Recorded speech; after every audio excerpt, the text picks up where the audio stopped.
Welcome to the Eclectic Gamers Podcast. Today is Sunday, August 20th, and this is episode 200. Wow. You know what the hard part of episode 200 is? No. Fitting the 200 random guest into your house. Mm-hmm. So we didn't do it. We didn't.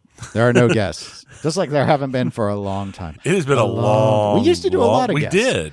In fact, this little Zoom device that we used to record on has a neat little ability where I can just sort of like microphone jack in a Skype call or whatever, and it'll come in as its own track so we can fix the audio on it without, just like how I'm able to adjust the audio of our individual tracks. Yeah. Which has given us a lot better flexibility, a lot less echo. It also gives us the ability to record on the road. That's true. Which we did, once? No, that was with the old microphone. That was at the old set. That was setup. before I owned the stuff. That was at Expo. Yes, it was. Yeah, so that might be something when we get closer to TPF. I have to take a look at because we could do some super small. This is like the size of a between a cell phone and a tablet. It's pretty small. Yeah, we could probably do some like at the moment impressions and then just slot them into the episode later. That's true. That could be on the fly. Could be true. Could be possible. Or get the hammer out the episode before they open the place up on Sunday. Very true. They open relatively early. They're not like Expo. You know, they aren't trash. So I'm not actually sure if where TPF falls this year. If it's on our normal week or if it's on my TPS week. Yeah, I don't look that far ahead. Yeah, that's a it long. Varies. The only thing I know for sure is that for the first time in 4 years, it doesn't directly interfere with my wife's birthday. Oh, that's true because it has interfered quite often. Because normally it's either I'm gone on her birthday or like it's her birthday and then we leave type thing, or I get back the day before. Yeah, is how it's fallen. For me, the issue, much less controversial, but I have a work related conference that has always been the week. Like I take the Monday off getting back, and then that starts Tuesday. Yeah, but they changed hotels for that event. So now they're, for at least the next couple of years, they're in early March instead of that week. So I actually don't have that same issue where it's like, here, go on vacation, then come back and, oh, wait, you're not actually catching back up on anything because you're at a conference. Right. Sort of thing. So that's nice for me. For you. But, I mean, will you even still be at that conference? Most likely, yeah. Oh, okay. Yeah, because I'm not changing fields when I'm changing jobs. So you'll still be at the conference. You just won't be running the conference. I'm on the planning team on it. It's not, I don't do like work for it. Yeah. Whether or not I have to be on the Tuesday's like a pre-conference day though. So maybe I won't have to attend that, which would give me another, like maybe I could take a second day off. Because it's kind of funny going to TPF because you almost need a vacation from the vacation. You do. Because I don't think it's so much the event itself. It's the drive. Because for those that are new to the show, it's an 8-hour trip for Tony and I. And so while we have last year, we went ahead and left, and we did that, I think, the year before as well. Also, yeah, we are not staying till the very end of TPF anymore, which has made it a lot easier because we're getting so tired by the time. I mean, getting back at midnight. Yeah, because it used to be that we wouldn't leave until after the awards. And then we'd have to grab lunch and something, and then we'd head out. So normally we weren't getting on the road back home till like 3. Yeah, 3-ish was about when we'd be done with In and Out.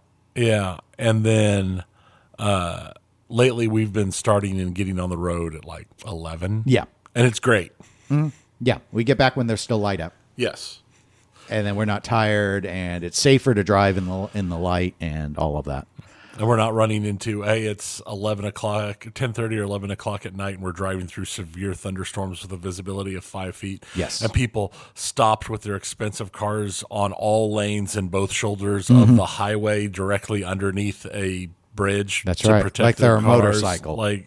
Yeah, except for they don't park in the middle of the road as well. At least they're on the shoulder. I'm fine with them being on the shoulder. Look, that scared the crud out of me that one time. They just stop wherever they look. You don't understand. My Beamer. It was hail. I had to park my Beamer. It's like you almost got taken out by a semi-truck at 80 miles an hour, and you were doing 0. Let me tell you, your Beamer's damage is going to be the least of your concerns if that had happened. Maybe don't take a lease payment that's so high you can't afford comprehensive. Maybe. Well, it's probably not least if they don't have their comprehensive coverage. But anyway, on to brighter news. What's been going on? So, intros. I'm getting ready for a work conference. Actually, I'm on an awards group. I'm actually. Are you going to give yourself an award? No, I actually my boss wanted to put our plants in, and I directly said no. It's like don't. It's I'm literally the head of the committee for the awards. Don't put us in because I will not allow us to win, even if we win, because it's just always going to have an ethical concern. Mm-hmm. So we just as long as I'm on the committee, I won't let her put us in for awards. Which is annoying to her, but at the same time, she doesn't have to fill out the awards paperwork. So that's see? See? Bright I'm side. being bright side. Bright side. Always look on the bright side. But that conference alternates between Topeka and Wichita, and this is a Wichita year. So I'm going to do that, but I don't need to be at the conference except for one day for the awards. I don't need to be there the rest of the week, and I don't need the hours that you earn from going to the conference, your like continuing education credits. I don't need those because I have more than enough to re-up all my certifications.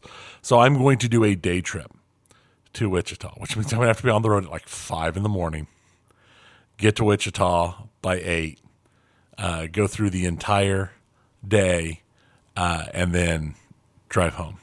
On the other hand, that is going to time me just about right to stop at Brahms and Emporia on the way home and get a shake.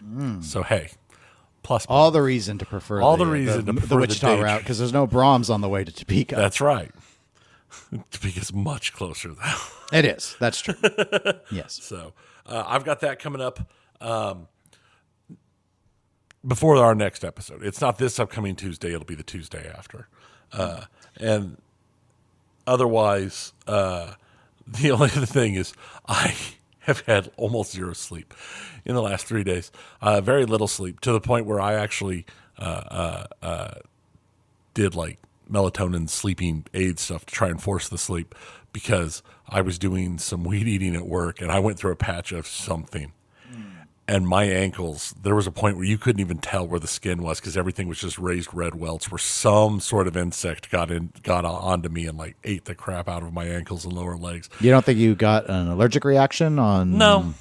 No, because I thought it was at first, but after using some hydrocortisone and stuff, it's calmed down. It's just super itchy, but it's not. It doesn't look anything like poison ivy or any of that stuff. Yeah. Because we've all been into that stuff. Yeah, no, this is like individual bites. I don't know what it was. I don't know if some sort of mite or what, but something just tore my legs up. So I'll like fall asleep for like 45 minutes and then I'll shift around enough that the blankets like scratch my ankles and then I'll wake up and my legs will be itching so much after. Oh, it's been terrible. It's been just a horrible 2 or 3 days since it happened. I'm just driving me nuts. It's finally getting better. So, yeah. That's been great. Well, I should note, since you referenced the discussion on the next episode, since this title of the episode is The End, episode 200, it's because it's the end of the 100s. That's why we've titled it that. So we thought it was the most logical title to go with. So I'm sure everyone understood that going in, however. Yeah. Well, I don't have a lot in terms of intro.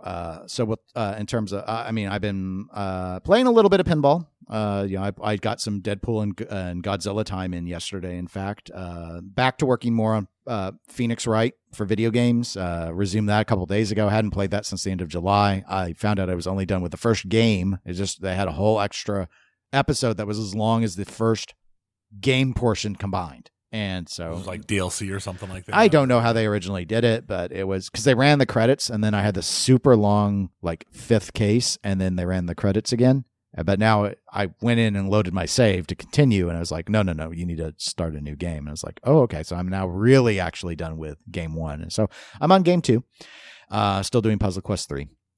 So that's it in terms of my gaming updates. But so some stuff, because since it's episode 200 and people make a big deal about these nice round numbers, I figured we should go ahead and talk a little bit about some of the stuff that we've done. Now, one of the things that people might have been very confused by when they came in is they did not hear our usual intro music. I actually dropped in the original intro music that we had. Now, when we first started the show, we didn't have intro music. Right. The current song and the original song are actually both Fiverr things. I just paid someone on Fiverr. And the reason why we have the current one is we had so many complaints about the original one. I call it the Squigoo song. Oh, it was Squigoo song. It hurt. It kind of hurt. It kind of hurt. And so here you go. You get to enjoy the old Squigoo song. I've wondered, and I almost just did it because it's so cheap, but then I thought, that's something I really need to consult with Tony on, or maybe we should consult with the listeners on. Should we go ahead and change intro music to something new now? Because we have used the ongoing non-original song now for well over 100 episodes. Oh, yeah. I don't remember when we switched, but we've done it for a long time. I think it's been over 100. So anyway, maybe it's time for a new piece. I don't know. If you guys have suggestions, again, Fire is always out there. I can always go and get something commissioned pretty cheap. And yeah, both of those songs, I believe, were $5. So don't you worry too. Like, you say Fiverr and then you can find out it's like a $50 project. I'm like, no. This is a Dennis-oriented project. It's going to be like $5 to $10. That's how much we're going to do. So I thought about that as an idea. So maybe write in eclecticgamerspodcast@gmail.com and give us some thoughts on that. Because Tony and I haven't talked about it. Yeah, no, I can definitely see it. It's been its time. It's time to segue all those shows that change up their intros every so many episodes or so often, or Now, those who actually look when they download the podcast into the podcatchers probably notice that the episode cover is different. Now, I used to on occasion do a specialized episode cover. Once in a while, we have like maybe 15 in our catalog, right? Because I do it like on some of our interviews, our guest hosting, when we'd have guest hosts. A lot of times I would do something like that. But we hadn't, it'd been like dozens of episodes since I last bothered with one. I normally just use our regular EGP, the standard EGP logo with the controllers and pinball and stuff. However, for this episode, we have a different piece of cover art, and I'd like you to explain it because this is not something Dennis is to explain. No. Yeah, this started out as kind of a joke with Dennis. I joked about us creating like these fursona versions of us for the podcast. And maybe explain what a fursona is. It's like an anthropomorphic animal version. It's basically like a furry thing. Mm-hmm. But I said it as a joke, and it kind of grew and grew. And I had a conversation with my daughter, and she found it hilarious. And she ended up actually drawing not an actual fursona because they're not like anthropomorphic, but just animal versions of us that I basically commissioned her for after she started. She showed me her original sketched out idea. So I went ahead and commissioned her, since art's her thing, and let her go to town and have fun. And she created these little animal versions of Dennis and myself that started out as I recall, I just asked Dennis, what kind of animal do you want to be? Okay. Yes. All right. I do vaguely remember that. And Dennis is like, I want to be a crab. I think the listeners would agree. It's a proper fursona. So despite the lack of fur. So we did that, and my daughter knocked together a little demo version of Crab Dennis, and it was so cute that we just went ahead and I had them, because originally I was going with the completely not original, very not unexpected, as I was like, I just wanted to be like a bear, a big fat bear, the bears. But with the crab, we made the decision to kind of match the area. So instead, I'm a walrus. And because they already have the mustache, so that's yes, that makes sense. That makes sense. So we did that. She put all that together, and this little fursona logo, and then we've got like some directed art of each character as well that she put together. Yeah, I'm going to think about ways to exploit this. I think there could be some fun, but for listeners, you don't have to just look at the cover art. You can own this art on your body, and not as a tattoo, but as a shirt. But if you do want to do it as a tattoo, let us know. We can get you. Let us know. We'll totally. Totally. If you want to get us tattooed on you like in that way, more power. That's like stalker level creep. I mean, that is stalker level creep. I don't really want to encourage it. So, like, you might want to seek some a consultation or something to figure out why you want to go down these routes. Because I would be a little worried. But free will is a thing. It's true. It is. It is. So, but for now, the EGP Fursona merchandise. I have a link it's in the episode link. It's at our regular we have a Teespring shop where we have stuff. I've actually gone through and cleaned that up quite a bit. So the original with our standard EGP logo is there, but just in the blue now. It's still got a variety of shirts and stuff, but I've took out a lot of the other merch that most of it wasn't moving. Right. So, but there's a special link that take you directly to the Fursona. And now currently there's only one thing in there. It's a shirt. You can have any shirt style you want as long as it's tri-blend, and you can have any color you want as long as it's blue. That's what you get. Beautiful. But it does get you the kind of the cover image, which is the walrus holding the crab with a pinball machine and a microphone attached. And it's a little more simplified than the actual episode cover because, again, for the shirt, I went and stripped out some elements, so more of the shirt color showed through. But anyway, that's ready to go. And we can do some other things. Like one of the things I don't have it live right now, but I toyed around with was taking that image and like doing like a beer glass, because I could do like that image on one end and then the EGP logo just like in black on the other, so that the cup's completely wrapped around with imagery. Yeah. I almost put that in there, but I've held off for the time being. Just figured, let's see if there's any interest in it. But anyway, so there are shirts available for those that are interested. So thank you to your eldest for constructing that. We are honored by her presence. I mean, she's not actually present, but by her presence, PRENSENT. Well, no, I guess you commissioned her, so. All right, so before we move on, a little more episode 200 stuff, I guess, because people might want to know. So, here you go. Fast forward X number of minutes if you need to, because we're too much talking about ourselves. Why are we having such an ego trip? It's episode 200. That's what happens. It's episode 200. The end. Ego trip. That's right. Ego trip. It would have been a good name for the episode. So, just some background regarding all that. We have been doing this now for over 7.5 years. That's why we're at 200 episodes. According to what I can tell, I think we actually recorded our very first episode. Recorded it. This is a guess, but I believe it was January 31st, 2016.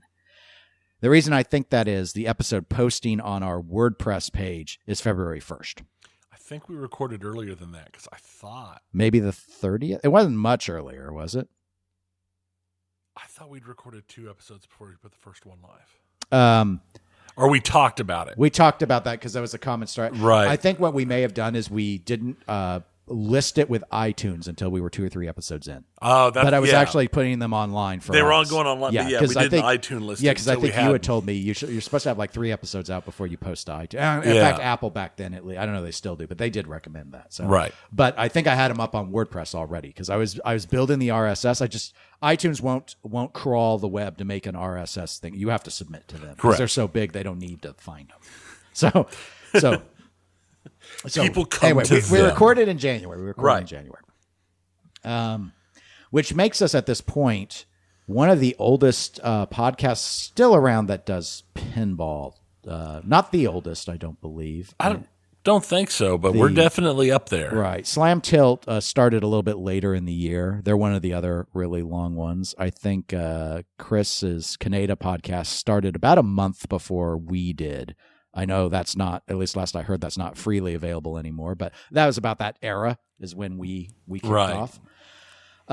So anyway, what we did back, I look back at that. Actually, I started to play that first episode, but it was so painful that I stopped. Incidentally, I'll get to it, but that episode is still available. I don't recommend it.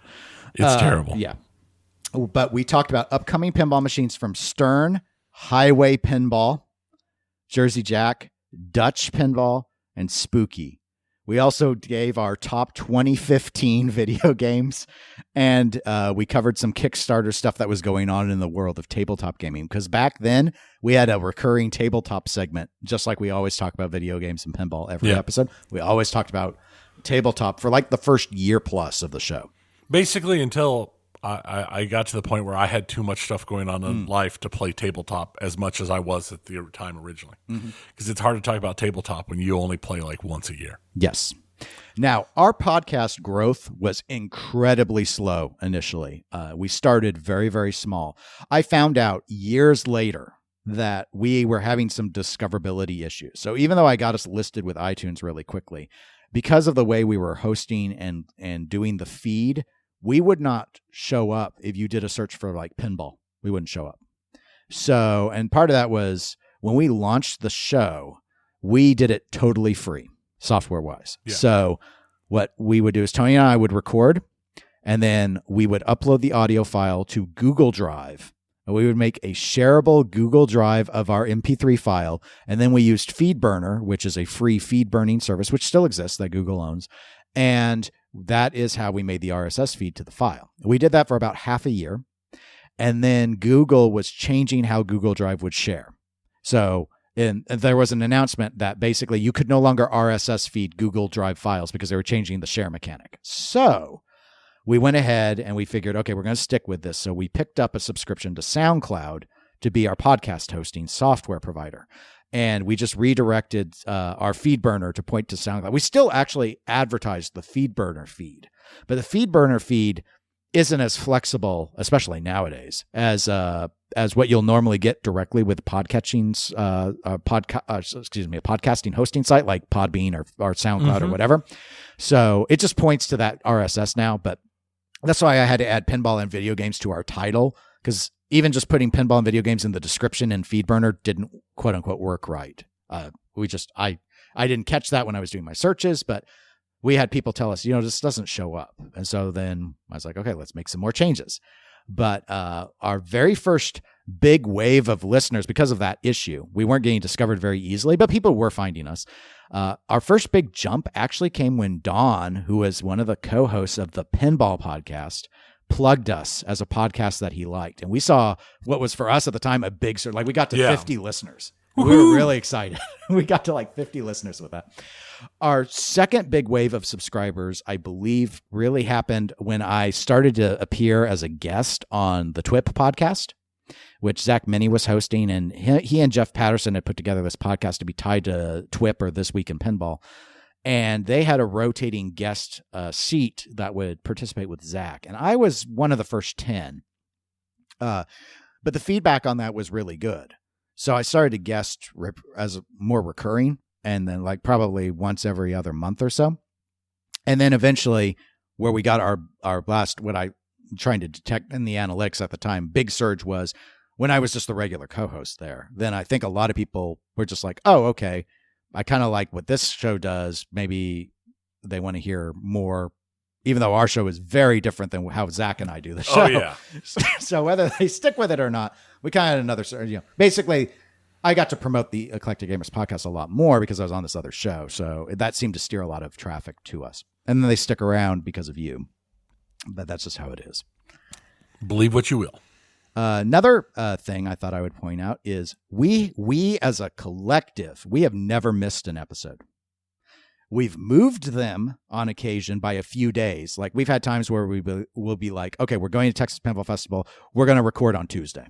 Right. Instead of our Sunday release. So the episode might be out on Wednesday, sort of thing. I think we did at least one or two where we've recorded early due to something going on. And we've recorded a little early. So we're not always exactly 14 days apart, but we've always announced when it was going to be different. As near as I can tell, across these 200 episodes, you have missed 2 and I have missed 1. But there have been an episode out when that has happened. We've still put the episodes out. It's just been a solo host episode. So I think I can't promise this. However, I feel very, very confident. We are, at least in the world of video games, there's so many podcasts, but in the world of pinball, we are probably, I'm going to say, we are the most consistent pinball podcast in the history of this hobby. I'm willing to accept that. We are extremely consistent. We are very consistent. Well, and a lot of things like lead to that consistency. But yes, we are very consistent. Yes. So we are the fiber of pinball podcasting. Very regular. Yes. Always. Yes. It's always there. We almost named ourselves Eclectic Metamucil, but we didn't because we didn't get sued.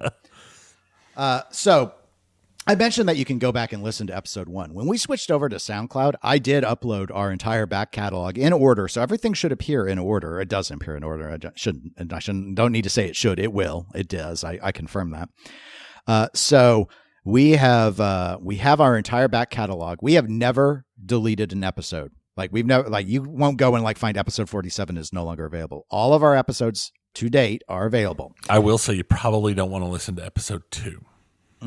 Episode 2 was the one where my audio degraded at the end, or one? No, I think episode 2 was the one where we played with deleting empty space too much, and it became very clipped. Could be. When we first started recording, I was using an older desktop computer, and I was having a problem. At the time we were using Zencaster. And sometimes if we didn't stop the recording after 30 minutes, we started to have like sync issues and stuff. And it would impact, because I was doing the editing and hosting the Zencaster. I thought it was on your end, but it was actually my system that was causing the problem. We eventually figured it out as we started to eliminate other, checking off, trying to figure out what things are. We have a whole history of sound issues throughout this podcast, but a lot of those had issues until we ultimately swore off Zencaster, because that was after we did the guest host with Ryan C. from Head to Head Pinball, and later on Jesse J's Pinball podcast, where his audio got so desynced that I had to manually glue his speech back together. It took twice as long as the episode was, and that was like a 2-hour episode. And I was so angry. We got that episode out because we don't miss episodes, but that was bad. I mean, we had another episode where the Zencaster was going so bad. It was the one we had Jack Danger on. My audio dropped out at one point. I had to re-edit the first half, where I just took out I'm not there at all, because I had to cut myself out, because it was either that or I'd have to sit there trying to remember what I said and re-record my audio and insert it, because you and Jack were fine. But mine was a mess. Thankfully, you two were talking about Overwatch. I'd never played that game. So it was easy for you guys to have this conversation. He was your favorite guest for a very long time, because you guys really, really got along well with that. But anyway, those are all asides. So anyway, we have issued corrections and edits. So I have replaced episodes before where, we had one once where I made my edits and then I balanced the sound afterwards. And I didn't play it back, and I didn't realize that you had recorded from home and the dishwasher was running. Oh, and when I boosted the audio, you couldn't hear it without the boost. But when I normalized the dynamics, I didn't play it back until I was out walking. Because I almost always will play the episode after, because I'm paranoid. I play the episode after I've edited it, when it's actually live, which is like the worst time to do it. And I'll like go for a walk or whatever, and I'll listen to the episode. And then if I still hear stuff and it's extra annoying, I will, or if I think I can fix it. If I can't fix it, I can't fix it. But I'll try and a few episodes ago, I went out and I was like, I didn't hear it in my editing, but I can hear the fan of my laptop whining. So I went in and I stripped that out. And then, so there have been those sort of fixes that sometimes get pushed out, hot fixes. We've done some edits where, one or two instances where someone has said, I wished you hadn't said that or talked about that. And I was like, all right, you have a fair point. I'll go in, I'll strip that sentence out or whatever. Yeah. So we've done a few corrections like that. So analytics, kind of like we usually do annual analytics, but here's some overall. Now, again, bear in mind, though this shouldn't really, we were so small, it really won't change anything. But while all our episodes are now available via SoundCloud, originally the first half year, we don't have analytics for it, because that was all hosted through Google Drive. And that was a frustration. We had no, even back then, there were no analytics. Like we couldn't tell you how many times someone downloaded the episode. I think it was a million. Yeah, it might have been. And then we just lost everyone when we went to SoundCloud, which, SoundCloud's had its issues. So I don't really blame them. But so our top 5 episodes of all time, I don't know if we've ever done an all-time list. No, we have not. I don't, unless we did one back at episode 100, and I don't think we did. But number 5 is, I should have probably written, it doesn't matter what the number of plays were, but number 5 was episode 154 called EGP Plus. This was the episode we did for our Expo follow-up in Oh. 2021. We also talked about the Cactus Canyon return, or CCR, the Cactus Canyon remake, because that was unveiled at that Expo. This wasn't the one we recorded at Expo. No, this was the follow-up. We followed this is up follow-up with. because our focus on the Cactus Canyon was because after that is when they revealed they were going to do the SE Plus version, Right. which is the same price as the LE, but just had the topper and none of the other LE stuff. Correct. Which people still bought, despite our warnings. Oh, because people don't listen to us. Whatever, you guys, do what you want. Video games. We talked about Blizzard had delayed Overwatch 2 and Diablo 4. And you also gave a Star Citizen update, a big one. And you also talked about One some of of those those are going to be coming. You also talked about some of those Marvel's Avengers issues that were going on. You might remember that. I do. Yes. Our number 4 episode of all time is the most recent episode of all of these. It's episode 170, which I cleverly named Kojima's Story 4. I should note, most of the time, Tony doesn't know what the episode titles will be. I just make those up as I go along. And most of the time, if people haven't detected the pattern, it's usually I take something from the pinball section and something from the video game section, and I glue them together. I don't see them until I don't ever see the titles. Well, they're all drops. terrible. Yeah, like, until it drops terrible. on the That's Facebook. why. Like, listen to Kojima's Story 4. What is that? It doesn't make any sense, except in the context of we talked about the reveal of Toy Story 4. That was our big pinball topic. We did a big analysis of the video game review scores. We had a listener request that, and there was some information about some Kojima stuff working with Xbox that you covered. That's why I called it Kojima's Story 4. Our third episode of all time is episode 158, Rush Those Stats, which is where we did our annual podcast statistics for the 2021 calendar year. We also talked about the launch of Rush Pinball, hence Rush and Stats. You also brought up E3 was not going to be in person. They were going to do it virtually. That was a big announcement there. And there was some Xbox nail polish that you had thrown in. There were a few other things. I don't list them all out here in the summary, but there was a special stuff. And that Xbox nail polish that you wanted to talk about. So we talked about it. Our second episode, our penultimate episode of all time on listens, is episode 164, 2022 TPF debrief. These debrief episodes typically do pretty well for us. And so, as the title suggests, that's where we gave our experience summary of the 2022 Texas Pinball Festival. You covered how E3 had been canceled for 2022. And you also went in a lot about Twitch. This was where they had to pause their boost train because people were using it to push porn to the front page. Yes, I remember that. That was one of those things where it's like, okay, that's what we're covering for video games. And then our best episode ever in terms of performance was episode 163, the year of the 2.0. And that episode, we covered a variety of 2.0 kits, hence the title. However, we also talked about the gameplay reveals for Multimorphic's Weird Al and also Haggis's Fathom Revisited. They both finally had gameplay reveals, so we talked about that. And then video games, you covered the high performance success of Elden Ring. Overwatch 2's beta had been launched. And then there was some of that. You had a series where you were covering Dr. Disrespect's Yeah, because there was all that weird Twitch drama where he just they signed a big deal and then they just kicked him off. And so this was one of those pieces in that Dr. Disrespect saga that we covered. And so those are our top 5 episodes in the history of the show. In terms of top countries, bear in mind, some of these may be skewed because of VPNs. Are in order: USA, followed by Australia, followed by Canada, followed by the United Kingdom, followed by Sweden in 5th place. That's actually pretty consistent year on year from what I remember. Combining our plays and downloads, most of our stats come in as plays. Most people probably subscribe to us in a podcatcher, so that's where that gets tracked as. However, you can download directly from SoundCloud. I always enable direct download. We've had 175,000 listens, over 175,000 listens since moving to SoundCloud. So that doesn't count our old Google Drive downloads. I did ask our Patreon members if they wanted to cover anything special for this episode 200, because that's all I really had pre-planned. And so some of it's going to happen in some relevant sections later on. But we did get a question here from Chris G, who asked us, Meta, as you continue, what are your goals for the podcast? Do you have any goals for the podcast? What do you enjoy about it? And why do you continue on past the 100 episode death knell? So thank you, Chris, for the question. Tony, I'll let you answer it first. I've been talking a lot.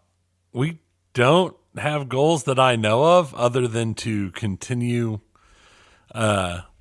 making people happy and making people want to listen to us. And as we just talk, as for how do we go past the 100 episode death knell, I think in this case it's really easy because, in all honesty, the recording of the podcast gives an excuse and a reason for me and Dennis to get together every couple weeks and go over stuff.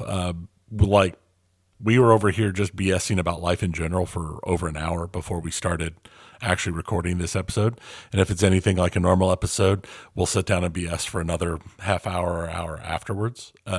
So basically what it amounts to is, and like we've always talked about from episode 1, we would get together and we would talk about pinball and video games and stuff. So we just started doing it while recording as a podcast. So now what happens is we get together and we talk about movies or TV, what's going on at work and life in general. And then we record while we talk about pinball and video games.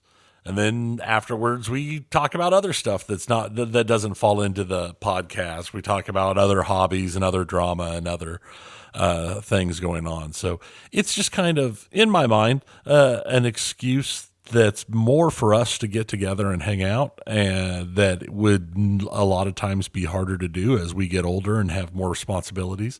By making this a hobby and a responsibility, it makes it a lot easier to write it into the time as something to do, instead of being something that's more easily gone. Not today, because the most that can happen is if something's going on, we might do. We've got some big special thing going on. It's a birthday on Sunday, so we'll record on Saturday, or maybe we'll do it virtually instead of being in person on some days because, I don't know, somebody's getting over being sick or something, or there's always some reason. But by making it a responsibility, it kind of locks in and allows us to have that time to get together and talk, and that's normally missed and is different than the just chatting over IMs and sending memes back and forth and all of that. So, because talking face to face is always better. Yeah, actually, because I saw this question ahead of time, because I'm the one who edits the Patreon. Yeah, that's really it. It's selfish mostly. Tony's been a friend of mine since, like kindergarten. Yeah, we were in the same kindergarten class, same first grade class. Yeah, so Tony's my best friend. I've known him forever, and this gives us an excuse to hang out. Yeah, but we have a formal structure to it. So it's like, hey, no, we gotta do the we gotta do the podcast. Yeah, gotta do the podcast, so we get to hang out and talk, and that's what makes it fun. So yeah, that's why there's no goal to the podcast. That its purpose is to provide structure for us to continue to have these conversations in a way that maybe other people enjoy, and if they don't, they don't listen. No problem. I mean, like I said, we've joked on multiple occasions about putting together other variants of the podcast. Yeah, no, the like eclectic pop movies. Culture, eclectic movies, whatever. But I mean, it's not uncommon because that's what we talk about. We'll talk about the latest episodes of Strange New Worlds, or whatever show we happen to be watch, or the giant steaming pile that was Secret Wars, and stuff like that. And then we record while we talk about pinball and video games. Then we shut off the recording, and then we talk about other stuff. And that's literally everything that we pour into it is what we would talk about anyway. Yeah. I mean, now in terms of like the framework, I guess, the structure behind the podcast. There is more structure. There is, obviously. And there's editing and there's stuff. Yeah. Tony and I, and we've said it before, but we use a lot more profanity in the real world than we do on the show. Because we keep the show clean. And again, if you were to listen to episode 1, we're so cautious. Oh my gosh. I remember how nervous I was just because I was afraid about getting hate mail. I've gotten so much at this point. Oh yeah. It's kind of, you learn to get over it. But I mean, there were when you're not a public person, and I'm pretty introverted as by default. I've learned how to, well, like anyone can, you're putting on a performance when you're in front of a microphone or anything else, and you learn how to function in those social situations. Well, or you don't, but it's helpful. Right. It's helpful to learn. So, I mean, that's separate from some of these other aspects. So you as we got more comfortable, we found our voice better, I think. And the way I would describe it, if people ask, because we have different shows, and I've used different approach. Like my strategy and how I engage with Zach Mini on the pinball show is different than how I engage here with Eclectic Gamers. But part of that is because Tony and I have known each other forever, basically, and we see a lot of things very eye to eye, because Tony is, if you haven't been able to tell, Tony's kind of smart. And so it's, I mean, you're up there. You're pretty up there. You're gifted. I'll put it that way. No. You're gifted.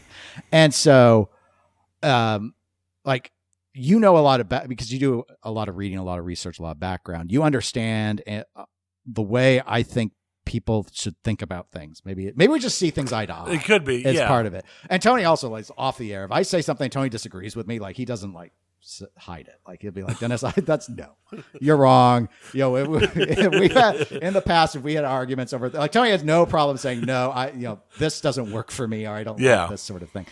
So we know where each of us are coming from on it. Whereas, like, when I do the podcast with Zach as a counterpoint, like, part of that is we have a deliberate friction there on purpose. Now, some of that is Zach and I just see things differently. Right. So that's how we approach that. But we know that's that odd couple approach. Right. Whereas here we don't do that same strategy, because honestly, we just see the hobbies pretty similarly. And that's just, I don't know. Our personalities are different, but I just think that when it comes to, like, gaming, that's just sort of how we see it.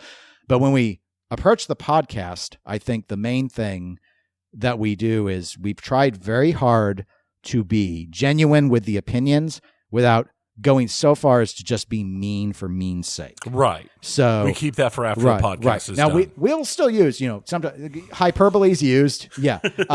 And we use more of it off air. But one of the big things is, like, if we think a manufacturer's made a mistake or we think pricing's stupid, we say that.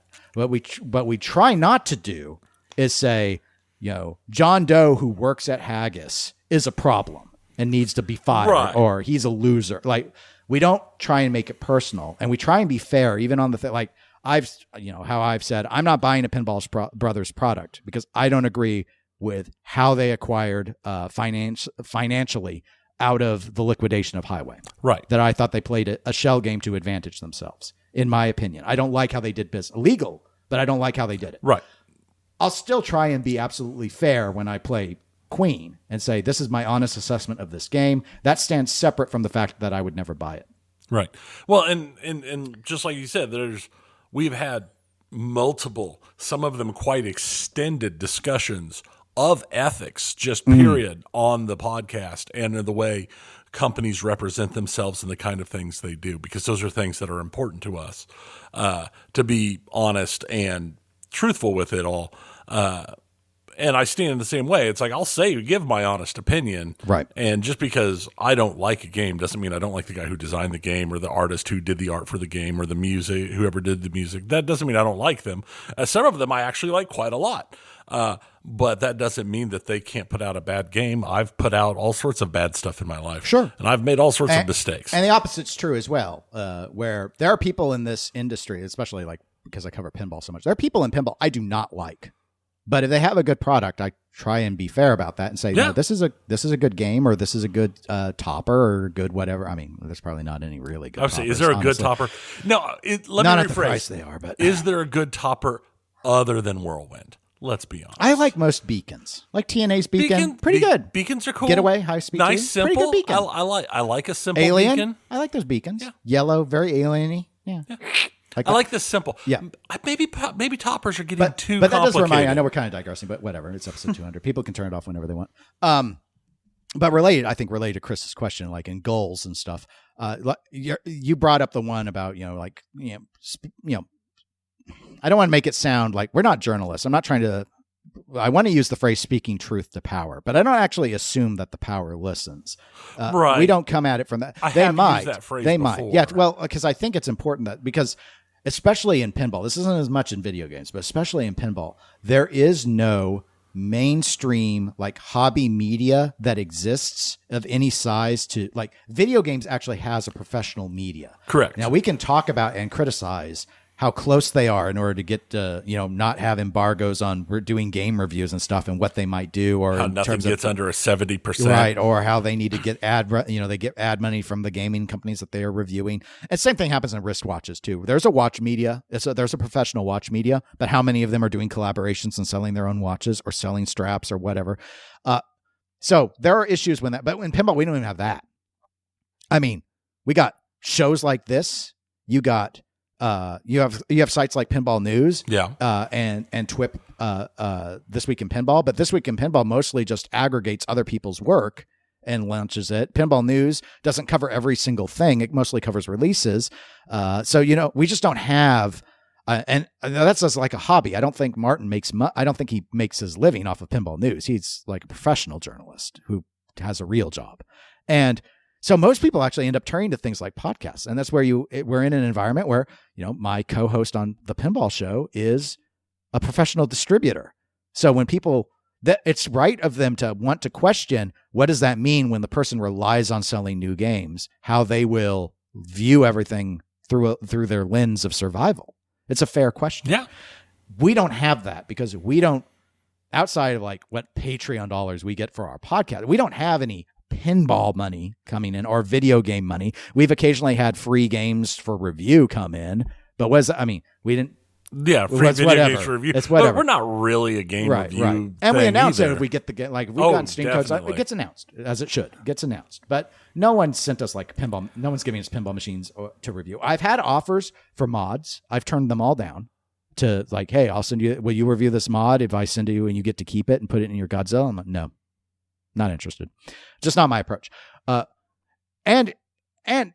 because of that, the opposite ends up happening sometimes too. Like I remember someone contacted us once because you had criticized a company. It was on the issue. It was an ethical issue about something, and that company made an adjustment to what was listed to address your concern. And someone else had contacted, I don't remember, they contacted us, may have actually been directly to me, and they had mentioned that the change had happened, but they had volunteered that, Tony could have reached out to the company and told them about this to get it fixed. In my view, the hidden between the lines of you shouldn't have done it publicly. You shouldn't have criticized it. And I think this was a case where you did one of your videos on Instagram. I should get back to that. I should get back to doing those. But those were a lot of fun. And that's fair enough. Like I totally understand that perspective because, for example, let me give you listeners a little secret here.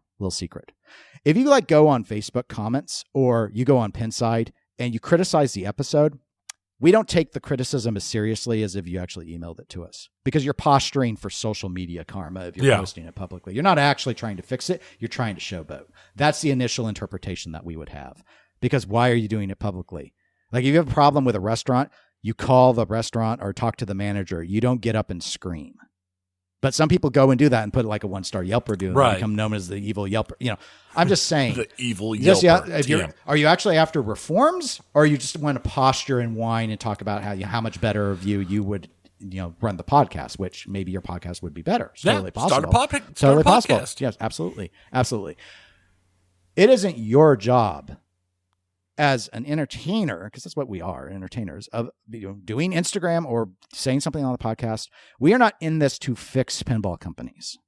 It is not our goal. If you have an ethical issue because you're misadvertising what your product is, the reason why Tony doesn't contact the company directly is that is not his area of interest. No. It is exposing this issue publicly. That is the goal. That is the sole goal. The goal is not to make the pinball company better.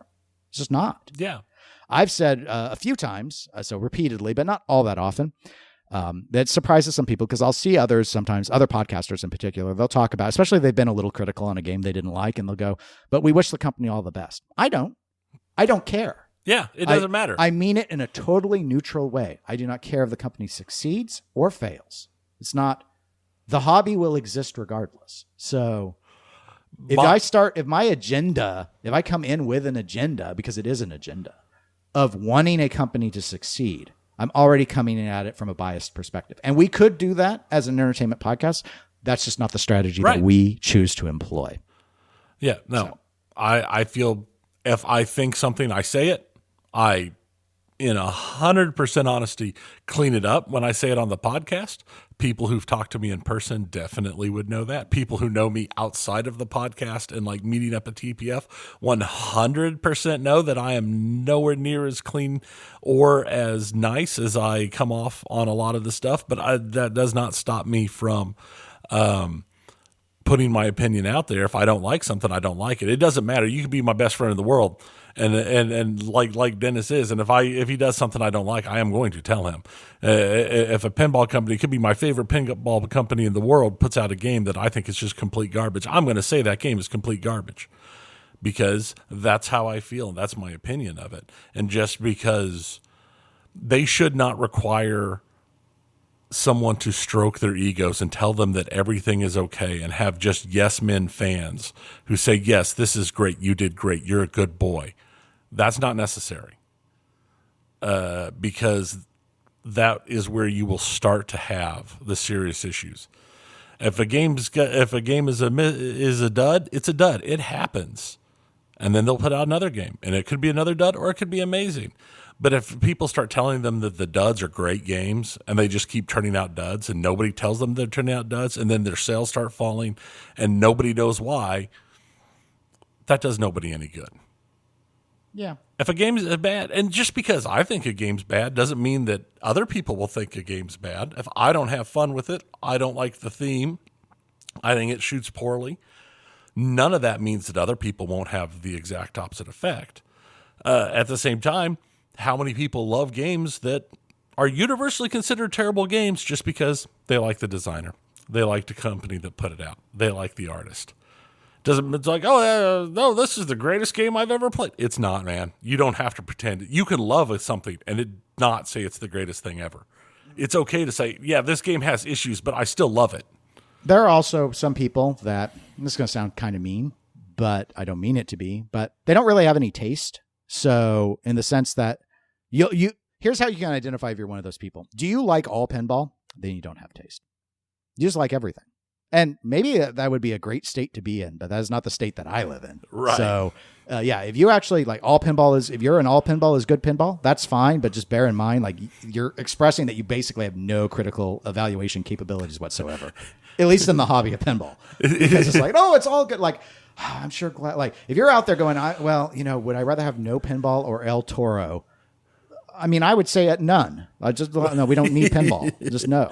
I mean, it's kind of like someone that's like, oh, I've never had a bad slice of pizza. You're lying. Yeah, you haven't had Gumby's pizza. You haven't had Gumby's pizza. I would rather pizza not exist than have Gumby's ever again. Oh, it was the absolute worst thing. I've had dollar store frozen pizzas that were better than Gumby's pizza. Gumby's it didn't get finished, and I had no money, and it didn't matter. Starvation was better. Yes, it was a better choice. It was. Dirt would have been better. At least dirt would have tasted like what I expected to taste like. Dirt. Yes.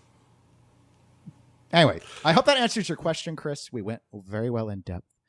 We explored our emotions on covering the hobby. And separate from that, Wayne S. wrote in defiance of our explicit instructions and sent an audio clip. So I'll go ahead and drop it in here now. You're rewarding defiance. Westworld, party time, excellent! What's up, Eclectic Gamers Podcast? This is Wayne Sager from Tucson Pinball and the Tucson Pinball Podcast. Just wanted to say congratulations on your upcoming 200th episode. Thanks for all the thoughtful conversations on pinball and video games. I'm going to miss being rumor-tained, but I am looking forward to the next Activision Blizzard snafu update. Dennis, may all your weekday tournaments be 3 hours or less. And guys, if you want to get some burritos at TPF, let me know. Till then, party on. Party on, Wayne! Party on, Garth! It's Wayne's World! Wayne's World! Party time! Excellent! And we're clear. Thank you, Wayne, for not listening to us and obeying even the simplest of instructions. We appreciate it. So let's go to pinball, Tony. Finally. We've kind of been talking about it. We've been talking about We've been talking about it for the 50+ minutes of our intro. Hey, this is an episode 200. This is about us. Oh, the emails coming in and be like, you know what? I didn't like the Pinball Show's 20-minute intros where Zach and Dennis talk about Demolition Derby and Dennis's stupid job and how they don't ever go to Expo or whatever. But this isn't. But this is episode 200. To be fair, this episode could be just talking about us. Pizza and how it tastes like crap. This episode could just be about us, and it's okay. No, terrible. I hate it. We get to make those decisions. Oh, well, it's too late. It's too late. I can't edit all that out. I can only cut so much. So pinball. Pinball news. Let's go ahead and do that really quick because we actually have some more Patreon stuff related to pinball that I've tossed into this section. I don't know if you've heard, Tony. You probably have heard. You get around. You've been around the block when it comes to news. I mean, I'm the town bicycle, baby. I didn't mean it in that context. I'm the town bicycle. Everyone gets a ride. It's too early. It's like 11 a.m. right now. Too early. I'm like one of those. I'm like one of those fighting game gamers. I can't get up before 3, man. Come on. Stern Pinball, biggest, most powerfulest. I'm the most powerful Jedi ever. Sorry, most powerful pinball manufacturer. My new empire. Yes. We're gonna get to that. That's some foreshadowing, as we call it. They released a new limited edition of Jurassic Park, Keith Elwin's Jurassic Park game, the new Jurassic Park. Also, incidentally, code update for like all the Jurassic Parks has also been pushed out with some new features and stuff. But in terms of the new version, they launched, it's just cosmetic. So there's new Translight, there's new cab art. I think they did a new powder coat. It's 500 units. The first run of LEs is 500 units as well. But these LEs are at the current or new LE price, like the Foo Fighters LE price of essentially $13,000. LE just don't mean nothing. So LE means nothing. That's what I wanted to ask you. What are your thoughts on? And I mean, we've talked about pricing on LEs and stuff before. That's not particularly interesting to me. I think what I'm interested to know is what is your stance on them going back to the well and kind of pulling a JJP with Woz and saying, "Oh, well, here's a new LE, but it does look different. Like the art's significantly different. Well, it's not the playfield art because they didn't change that, but the actual, the cosmetics on the exterior look different. So that's the argument is, well, it's a different type of LE, so it's okay." Is it really an LE? Yes, because it's doing a limited thing. Calling it LE is the way pinball treats LE. It's not as bad as watches treat limited editions. Okay, because your limited edition runs of 125,000 watches is insane. But sure. But like JJP does like 5,000. Right. I don't see how you could consider Godfathers. Right. And I don't see how anything that could be considered. It's insane. Putting out another 500. It's a special edition. Okay, that's fine. Whatever. I just think LEs are not LEs anymore.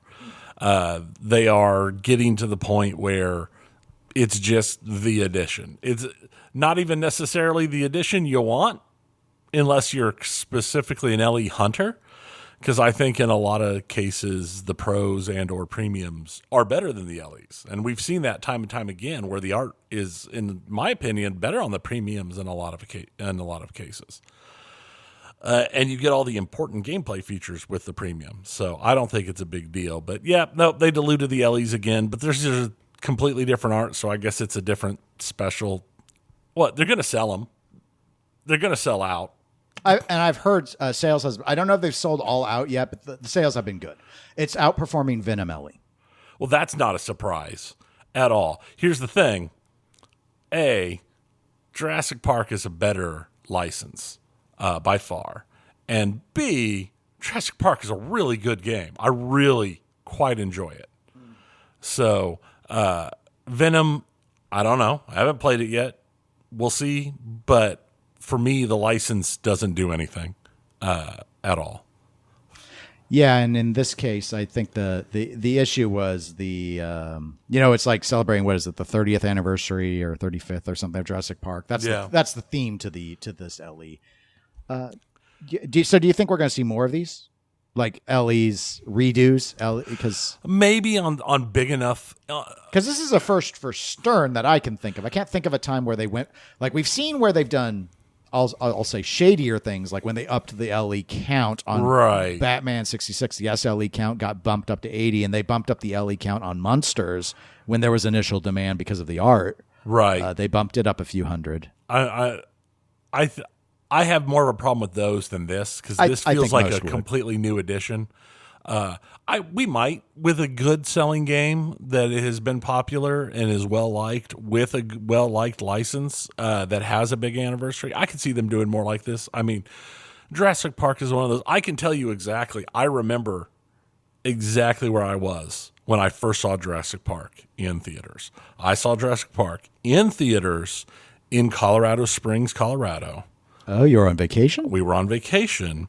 This was before we got our camper, so we were tent camping, and it was storming cats and dogs all day. So we got out of the tent, ran to the van, and went to the theater and went to a theater at a mall in Colorado Springs to grab some lunch and just be out of the rain and be out of the camper or out of the tent, because we'd been trapped in there for like a day and a half because it'd been raining for 2 days. And that movie was amazing. Mm-hmm. I loved it. I did not know that. I knew you liked the movie. My story, not nearly as interesting, but similarly, I was on vacation also because it was summer. I saw it in Orlando. That was my trip to Disney World.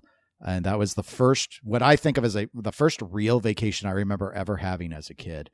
Because when we would say vacation, it was always visit family. Right. So, go down and see the grandparents in Arkansas, or see the grandpa in Colorado or whatever. So that was like always our vacations. So that was like a few years before we were told, like, in whatever year we were going to go to Disney World. And my parents did that. We actually executed on that. But I got done with the book before going and seeing the movie, because I was making sure I finished the book before the movie came out. And then, I loved the movie. It was awesome. Yeah. My father and I had both read the book, and we were like, all of our family is in this area. So our vacations were vacations, but they were literally throw a stove, a camp stove, a tent, and we would just have like a 6-man tent, and we'd go to a campground and we'd go camping.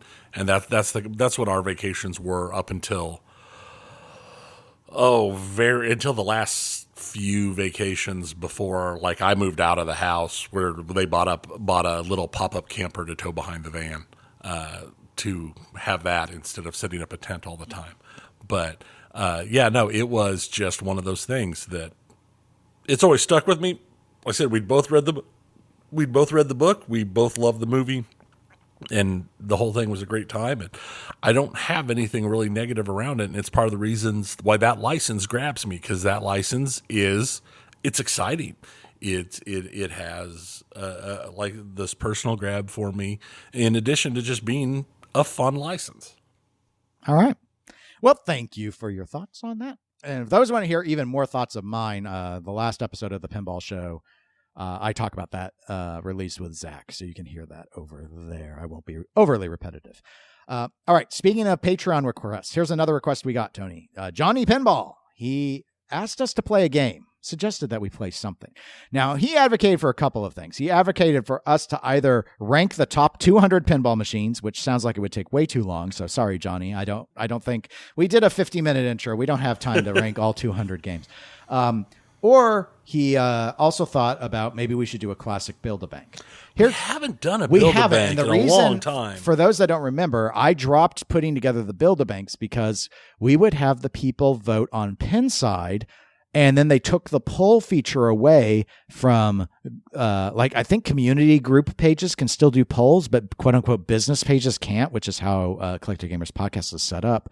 And so I couldn't do the poll anymore. Now, we could do it and poll just our Patreon members. We have 50 Patreon members, around 50. I think it's 48 right now. You can join at patreon.com/eclectic_gamers. But because of that count and it feeling like it doesn't involve everyone who's listening, I wasn't keen on it. So here's what I thought. I wonder if there's poll system bot thing that we can put together for the Discord. I'll look into it. Yeah, I do know there is polling stuff because the Kansas City Tryhard Discord has used that before, something like that at one point, at least, to when they were playing. This was years ago, but they were playing around with some. I think it was them. One of the Discords I've been on has played around with poll software. So yeah, that would be an option. There's another option we've done before. Before we did Build-A-Bank, we did other votes. We used to just put together like a Google poll and give the link out, and people could go and vote through Google. Mm-hmm. We used to do that a lot. But for today, here's what I've decided we would do.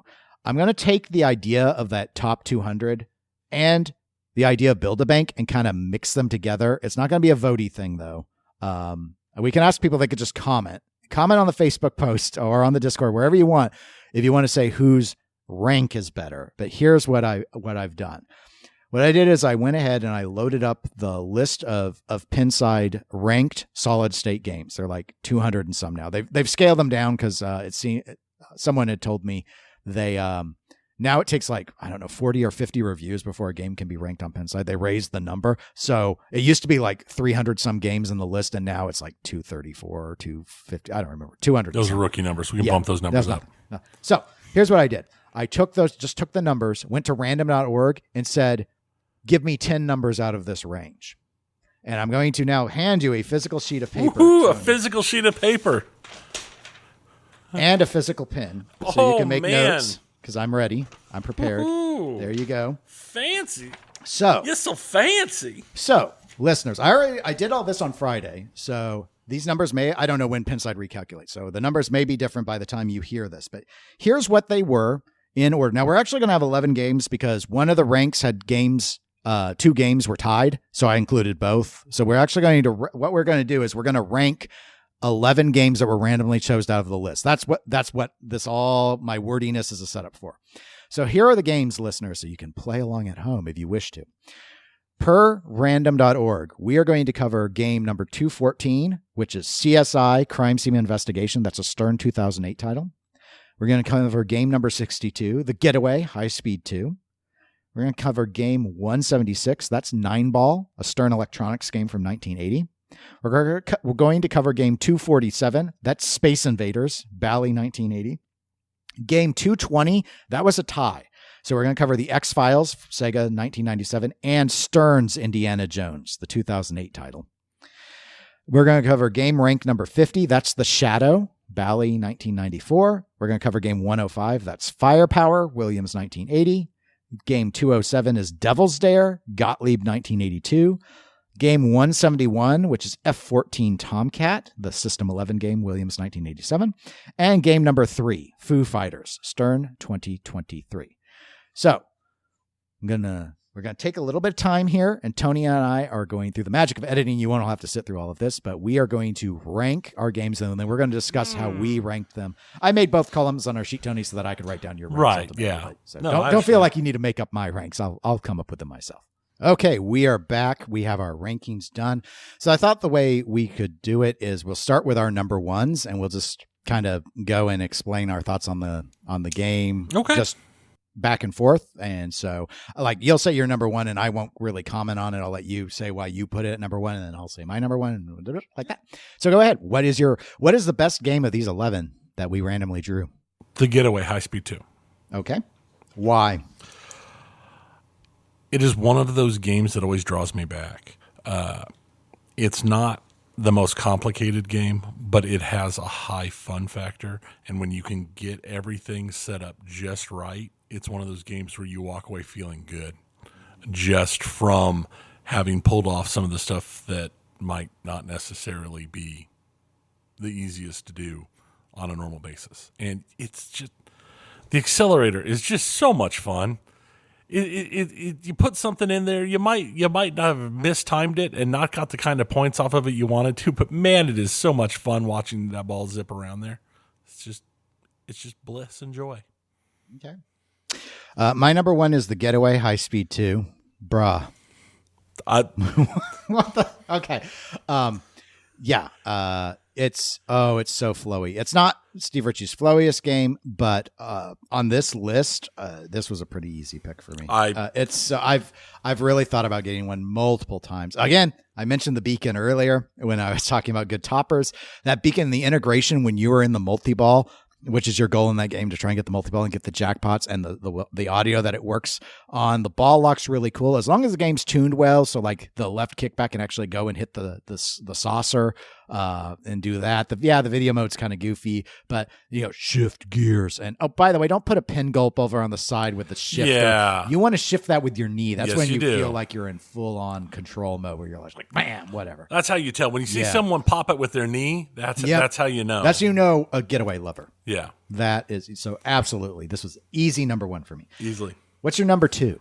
You tell me your number two. Okay, well, alternate. My number two is The Shadow. Oh. So why The Shadow? Okay. I actually, when it comes to Brian Eddy, Attack from Mars is my favorite game. I think you would agree with that. It's the best game of the 90s. But The Shadow is really cool. I mean, the modes are actually a lot of fun. I know a lot of people don't necessarily think about it, and that shot's kind of tight to hit to start the modes, but it's got a good mode diversity. It's just fun to be able to control the user-controlled diverters. I mean, there's that. The Sanctum ball lock is a nice little gimmick, which not over the top. It looks cool. It looks cool. It plays very well. Plus, I got to admit, as far as upper playfields go, that Pong thing is probably the best upper playfield I've ever played. So for those reasons, I have to say this isn't really a game I've looked at owning because they go for so much. But at this point, it's one of the top quote unquote B tier Williams games. I prefer Bram Stoker's Dracula over Shadow. That's the other big B tier I think of, but I like Shadow a lot. So for me, that's why it's number two. That works. I am actually Firepower. And my reason on Fire, it's a fast, flowy game. Once again, everything, the shots feel good. And I consider it one of those kind of classic of its generation games that have a just certain feel about it. I always love playing Firepower. If I'd had room for a second pinball machine when you sold your Firepower, I would have bought it. But I don't have anywhere to But you're out of room. I've only got room for one machine. It doesn't really even fit that great where it's at, but I definitely don't have room for a second machine. But if I did, I would have totally picked it up then because that game just does it for me. It's just a lot of fun. What's your number three? I put Foo Fighters. The Foo. This one was tough for me. I actually almost put this a little lower than this because I don't have a lot of playtime on Foo so far, but it's just like the other games. It flows well. It's fun. When you do complete stuff and when you successfully make the shots, you feel good about it. And quite frankly, that little save flip up post on the outlane when you get all the timing and stuff just right on it, and it's great. It feels so great. You feel so accomplished when you do it, or at least I do. And when you get everything set up and it works and it bounces out, it's so much fun. Mm-hmm. That's a good point. My number three actually was Firepower. So I owned Firepower for a number of years. I've done everything you could do on it. It was a fairly simple game, so I did let it go. It's really fast, and that's what I like about it. Part of the reason I went ahead and put it under Shadow is, unfortunately, while it's fun to be in multi-ball, there's you get no points for going into multi-ball, and you get no multiplier. And I understand the system couldn't handle it, and so people have done updates for it. But you have to upgrade the board set to even do that. So I never went that route. But for me, it's just a classic game of brutality. A little more fair though than say a Flash Gordon in the sense of the brutality. It's a little more controllable than that because you can rely on exploiting the orbits and stuff and have relative control. But so that's why it was my number three. And moving to my number four, that's where I put Foo Fighters. Jack Danger and his integration of a lot of concepts that I feel we've seen in a number of pinball machines, but hadn't seen them in a while. Like he has that kicking rubber, using the post for the save on the premium LE, is a lot of fun. And the big thing I think that's nice about Foo Fighters, and again, I don't have a lot of time on it either, is I think why it did so well, besides kind of bringing back a lot of things we haven't seen in a while, is its rule set seems pretty approachable. and the ball times seem relatively long. And that's something that I think some, like Elwyn's more popular games, anything that's really brutal, people don't score very well anymore. Right. That's why fan layouts often score so high, because you can actually keep the ball alive. Now, you can tune these all to be as brutal as you want, but I think that the ability to walk up to it at a show, like how we did at Texas, and be able to spend some time on it and feel like, oh, wait, we're actually making progress. It's neat. It's controllable. I don't have enough time to necessarily move it up higher where maybe it should be. Plus, well, there's some aspects like the flick move on the premium that I really like. I didn't care for the upper play field. So there's some other things like add-ons on it that I don't love. Don't really detract overall. Like, I understand why this is a top 10 game, but why it wouldn't be my number one game on this list is for reasons like that. Maybe with more time it would move up, but I really haven't played it except maybe one time since Texas. So, all right, so that's my number 4. What's your number 4? The Shadow, for all the reasons you stated. The diverter and the sanctuary ball lock and everything. It's just that game is one of those that is just there, and I think its high going price makes sense because of what that game is and how enjoyable it is. Okay, what's your 5? What did I put as 5? I don't know. A game that I know you didn't. F-14 Tomcat. Once again, high speed. Wow, I just realized I have a pattern. High speed, high brutality, lots of fun game that just really jumps out at me. I don't like it more than a lot of those other games in this list, but it is definitely a game that I would not say no to having in a personal collection. Okay. My number 5 is F-14. Oh, really? Yes. I figured it'd be a lot lower because I know how much you don't really like that game. I don't like playing the game competitively because it's too fast for me. Right. But I like to believe that one day I could just memorize where the ball is going to be and it'll be okay and I'll be all right. So, yeah, my problem with F-14 is it's the only game that I've ever played that while sober, I feel like the ball moves too quick for my reaction time. Like, I just feel like it's too fast for me. That said, like going for the Yag-off target and doing all of that and the multi-ball, it's all really, really fun. And it is nice and immersive for the era. Mm-hmm. So plus some of these other games on this list are kind of crap. So because of that, I'm kind of like, it has to be kind of near the middle. It's basically middle of the pack. So because my number 6 game is CSI. Ooh. Now, I don't have a lot of time on CSI. CSI, I remember watching one of the old Papa tutorials, and they showed how like you could exploit the, I want to call it the Mixmaster. But the it's like centrifuge. The centrifuge target. There's like a big exploit. And when I've played it, I've like, okay, I'll try and do the exploit. Of course, I'm not good enough to do the exploit. But, I mean, this was like peak Bad Stern, right? 2008. So Very true. The recession's hitting. We've got a theme that like 60-plus-year-old people loved at the time. We were watching all these crime scenes. We got Caruso glasses and memes getting ready to be made.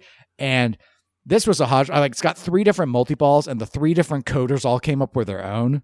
So the game is some of the shots are cool, but like everything from its Photoshop art to its design by committee rule set, just this is not peak pinball, but there are some cool toys on it. So, I mean, in the same way that you could say 24 is kind of cool because it's got the little sniper shot and the briefcase and whatever, but it's like, I have like zero interest in this game. Some people go after it because they didn't make all that many, but I mean, see, I'd rather have F-14. Yeah. So that's kind of like where I'm kind of like, okay, well, yeah. All right. So anyway, so CSI is my number 6. All right. My number 6 is Space Invaders. It's 100% the art package. That art package is beautiful. Stolen. The game, well, yeah, but the game is wide and not terribly fun. But it is the art package is just so there.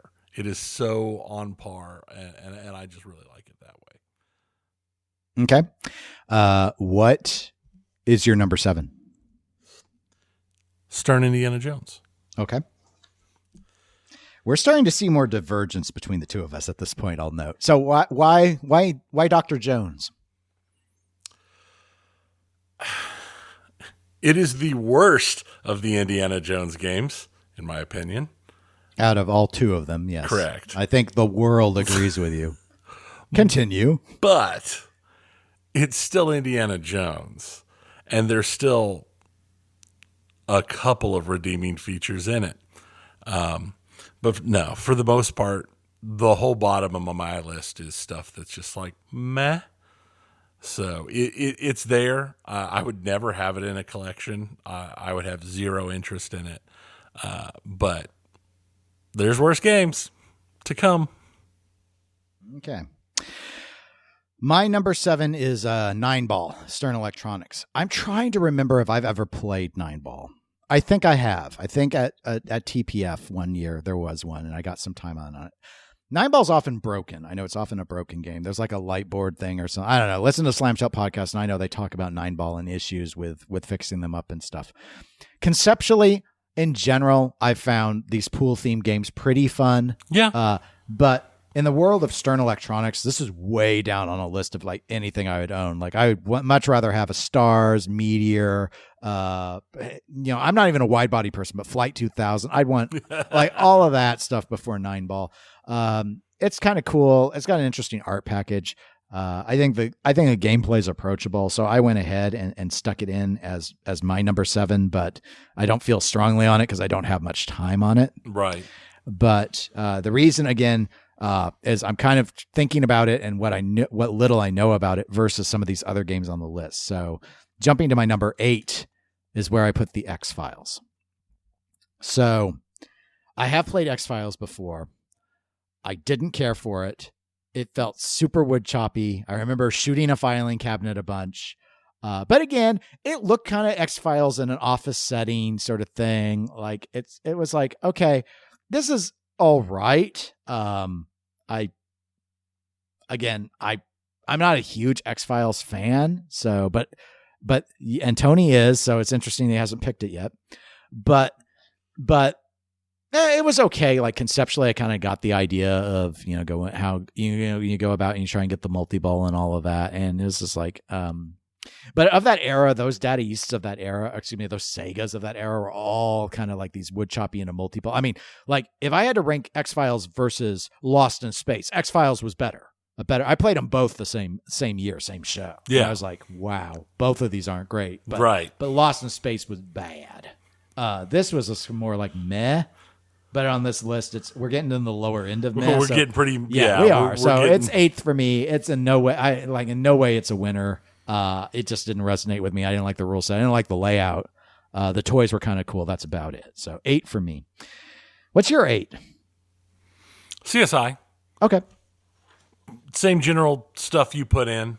I've only played it like once or twice. It doesn't have any great draw to me. And it doesn't have the license helping or hurting it. It's a license that's there. I've watched like all the CSIs. Oh, okay. That's more than me. Not like every episode, but I've seen some of all of the variants of CSI at one time or another, and some of them are good, some of them are bad. I don't know. But the game is very meh. What's your number 9?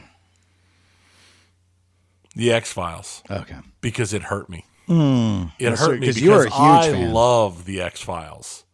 And the X-Files game hurts me. I feel like it is a license that had a lot of potential that was definitely not seen in the game, and it felt kind of like some of the later seasons of the show and those new seasons, that special seasons that came out later, and some of the movies that just took the thing that I loved and destroyed it. Wow. But not dead last. No. Complete. Okay. Well, my number 9 is Devil's Dare. I cannot remember this game. I remember the art. It gets to be 9 because of the art, and that's the only reason I have it this high, which is not high at all. But I cannot remember if I can't remember if I've played it or not. It's that outside the art, nothing memorable about that game. Early 80s Gottlieb actually had some pretty interesting games. I think this one has its fans. I've never had any interest in it whatsoever. So I went ahead and stuck that as my number 9, but I don't have a lot to say on it. The main thing all I can say is that because of that enigma of me not knowing about it, I still favor that over 2 more games. Because my number 10 is Stern Indiana Jones. That game is an abomination. Stern actually, as a company, should be issuing an apology for what they put out on the public. Then again, 2008, same year as CSI. Things are hurting. Oh my God, that game is not good. That game, it's not good rules. It's not a good layout. The only reason it's not number 11 is when the Arc releases the balls, it looks cool. That's why it's 10th. Cool ball release. That's it. They have no need to apologize. They owe the world an apology. Until we get an apology for Crystal Skull. Part-time. So I've not even seen the new one. I have zero interest. Crystal Skull killed Indiana Jones for me. Well, Crystal Skull, yeah. I mean, I did see the new Indiana Jones, and I did see Crystal Skull, and Crystal Skull had a number of issues. I mean, when there a few months ago, there was like a rumor going around about like Indiana Jones being released, redone in honor of the new movie. I'm like, no way. Not with that layout. I don't even think they reuse the layout. I think you need to start over from scratch if you're doing a new Indiana Jones. Don't just like, the rules are the biggest problem, but no. That rumor is so bad that rumor. We didn't even report on it. Yeah, that couldn't even be rumor cornered rumor. Because it's bad. That rumor is somebody snorted way too much meth or coke or something and just had a fever I vaguely dream. remember when we had this Indiana Jones at Pizza West in the tournaments. Oh, I was still pretty new to the tournament scene then, but the complaints. And now, no, that game never came back. Never. I know that's right up there when Mario was in the yes, but Mario was there as an experiment to see about kids in quarters was why Mario was there. In the tournament, people were a sad byproduct, but at least that game had been modified because the problem with Mario is it's too easy. Right. So they added a second flipper rubber onto the one flipper so you couldn't just repeat the shot over and over. And that seemed to work. It really did ruin the game because then it just wasn't fun at all. But whereas Indiana Jones ruined itself, and I don't think any flipper rubbers are going to fix that. So anyway, that's why it's my number 10. What's your number 10? 9-ball. Because I don't recall ever seeing one working. I remember seeing the machine, but every time I've seen it, it's been off because there was something wrong with it. So by the process of elimination, this seems to mean that your 11th would be Devil's Dare. Mm-hmm. Why do you hate Devil's Dare? I don't think I've ever seen it. Oh, so it's just kind of by default. By default. Okay.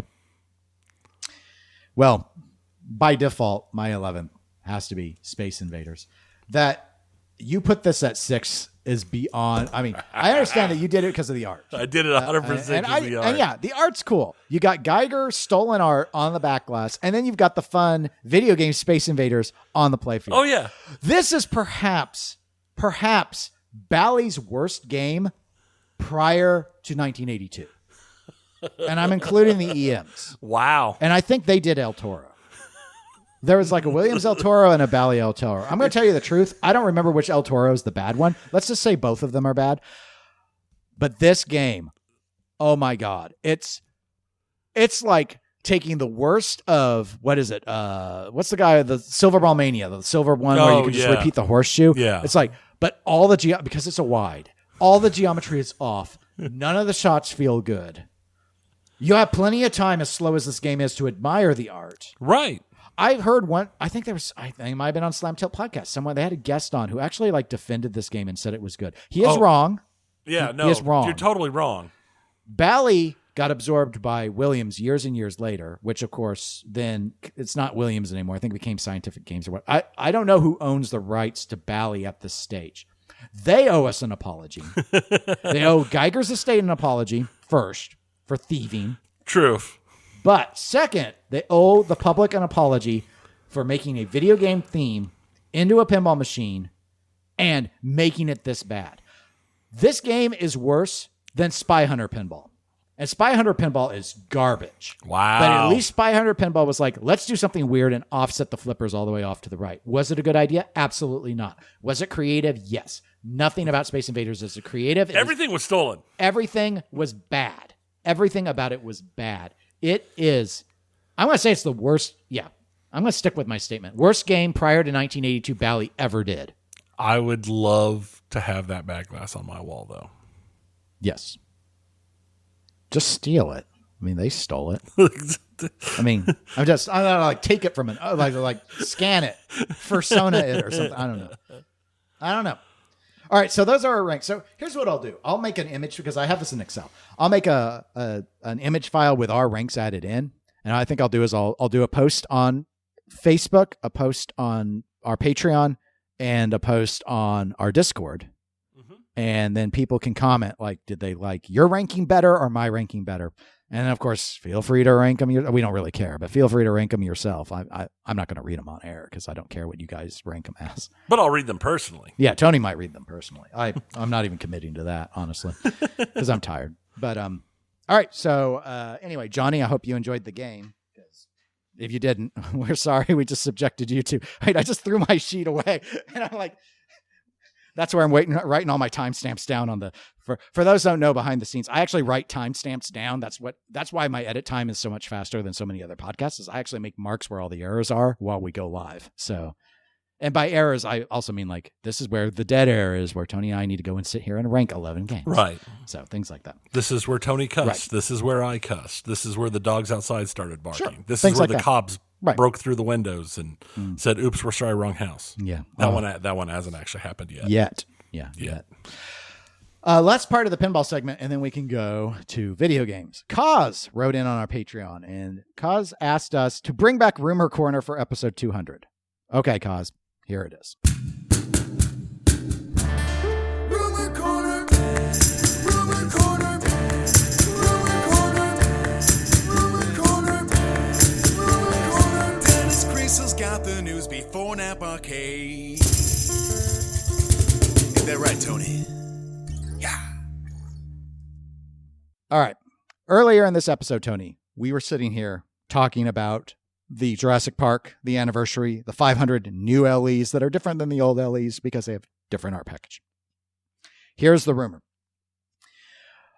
As I noted during that part, I said I've been hearing reports from a variety of distributors that the Jurassic Park sales were going good. I didn't know by the time of this airing if they had actually sold them all out. Some of them had. I don't know if everyone had. I don't know if all 500 are now unobtainium or not, but it was selling well. Given this success, there's already a lot of reports that Stern is looking at exploring doing this, because this has been in the works for a while, but exploring doing this model elsewhere. And more specifically, next year. 2024 is the 70th anniversary of Godzilla. Oh, that'd be so good. So for 2024, I'm hearing reports, rumors, that they're going to do the same basic concept as Jurassic Park. It's going to be the same play field, same layout, same rules. Whether or not the rumor doesn't include if they're going to do some sort of special code update thing like they did alongside this or not. I don't know about that. But new translite, new cab art, special powder coating. The rumor also says that the count will be 1,000 LEs, making the total 2,000, a doubling, because Godzilla came out at 1,000. I hate that. So, and that the rumor is the pricing will be 2024 LE pricing. I've not heard yet whether or not Stern is raising. Normally they raise their price every January. So the assumption will be it would be higher than 13,000. This is not a rumor, but I have speculated that given the downturn in the economy and the cooling of consumer spending, Stern might not be raising prices in January because they're kind of high already. I think they'd be smart to hold off. But I don't know. I don't know one way or the other. Just that it's not going to be like a SLE price. It will be regular LE pricing, whatever regular LE pricing is at the time of the release. Sometime, I don't know a month, but sometime in 2024. What do you think? Because I know you love Godzilla. I love Godzilla. Like as a theme, you love it. Separate I love from it the as game a theme. itself. I love the license. I love the game. I think that it would be a really good move on their part if they want to continue to do something like this. 70th is a great anniversary, especially if they did the whole theming around the original Godzilla. What do you think about the 1,000, though? The rumor that it would be another 1,000. I think that's just that it would be, because that's what they kicked out the first time. I think 500 would be better from a standpoint of just what is actually limited. But I think 1,000's high. I think if they kick out specials like these on big special anniversaries for certain high-playing things and keep it as just 500, like they did with Jurassic Park, I think it would make sense. But 1,000, I can see them doing it. I have no problem seeing them doing it. I just think 1,000's too many. I would normally agree, like on principle, I agree with you that I don't think there should be 1,000 at least, period. I think when they moved to 1,000, it was too much. I think it defeats the purpose. Again, we've seen this in other hobbies where it's like, once you start getting that high, it's like, is it really limited? Like that's where you get in the whole debate about, are you whale hunting or what are you doing here? Because the part of the desire of the LE, because the LE is mostly just profit to the company. I mean, it's where they make their most money, the highest delta versus bill of material. However, Godzilla is their best game they've ever made. It has continued to do very well. You can now start finding premiums, but of all the mainline games, like they're still making Deadpool, but they only make like one run a year. But of all the mainline games, it's still the one that like most of the orders come in on. So that's my understanding. So given all of that, I do think that in this one instance, if they want to do 1,000, they could and sell them all out relatively quickly, especially if the new art package is not Jeremy Packer. But they bring in an established Godzilla artist who does it in the style, the less saturated, darker, scarier, basically, style that a lot of Godzilla fans kind of wished for. I mean, Jeremy did a good job on Godzilla's art, but it's definitely not the art approach I wanted with Godzilla. You do 1,000 units with someone who's like, I did Godzilla comics and made my name on this stuff, they'll sell. Oh, yeah. That would be amazing.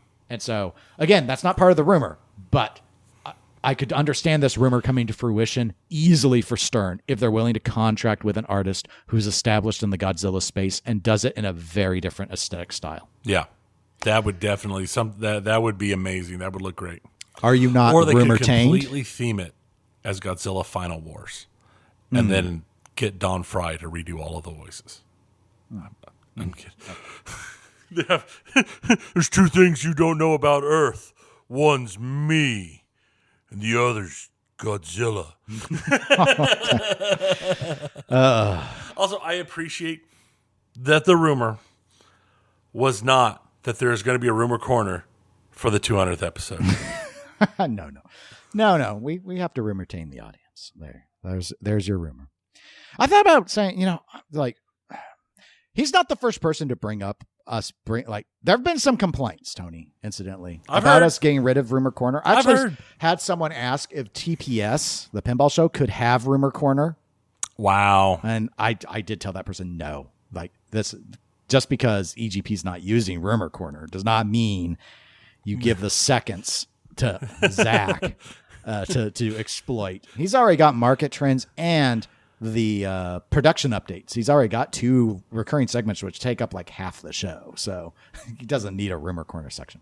Plus Zach hates rumors, like he's getting really tired of them. Oh, I bet. Yeah. So anyway, how about that? I mean, I've thought one of 2 things. One, Tony, is we could start doing the rumor corner just for the Patreon members, would be one idea that I've entertained. Okay. The other idea would be if the Patreon gets to 60 people, we could go ahead and just bring it back for everyone. But I just don't know if these listeners have the strength to do that. I don't know. We'll think about it. We'll have to see. But video games. Let's think about something different. Video games. A lot of pinball. Don't have a lot because I knew this was going to be a full episode, so I kept things kind of lightish this time around. But Alan Wake, we talked about last episode. Oh, I'm so looking forward to Alan Wake 2 is coming out. We had so much fun with the first one. Like, as I recall you saying, and I agree, and that flashlight mechanic in that first one was something that was just, you thought would be stupid until you did it, and it was enjoyable. That game was great, but they pushed the release date back 10 days. Only 10 days. Why? Because they realized all of the game killers that were setting around them.